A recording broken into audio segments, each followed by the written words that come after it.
স্বপ্না, রান্না বান্না তুমি করবা? চুলা পারে আমার বাপে কি করে? আমার বাপে কি লেগে রান্না করতেছে? আর তুমি এই জায়গায় বসে আছো, কি হয়েছে তোমার? আমার শরীর বেশি একটা ভালো না, তারপরে গেছিলাম রান্না করতে, কিন্তু আব্বা কইলো। এই কি হইছে? তুই বৌমার লগে চিল্লাইতাছস কে? চিল্লাচিল্লি করবো না? রান্না করে তুমি কি করো? আর তুমি রান্না করতেছো কি লেগে?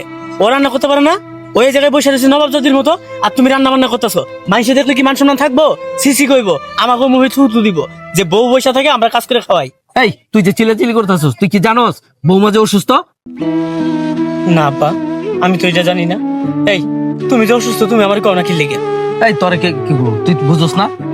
সবই বুঝলাম, তাই কি তুমি এই বয়সে যায় রান্না বান্না করবা? এটা মাইনে নিয়ে যা। তুমি কি লেগে রান্না করে যাবা? যতই কষ্ট হোক ও রান্না করবো, ও না পারলে আমি করবো। আমি এই কথাটা আব্বারে কতবার কইলাম, আব্বা আমার কথাই শুনলো না। আরে বৌমাই তো রান্না করে গেছিল, আমিই তো বারণ করলাম। দেখলাম ওর শরীরটা পুড়ে যাইতাছে জ্বরে। এখন আমি কইলাম যে বৌমা তুমি একটু রেস্ট নাও, আমি পাক করি। তোমাকে মিল মোহব্বত ভালোবাসা দেখা আমি অনেক খুশি আব্বা।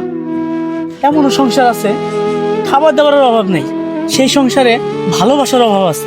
আর আমাগো যত কিছুরই অভাব থাক, আমাগো মধ্যে ভালোবাসাটাই আছে।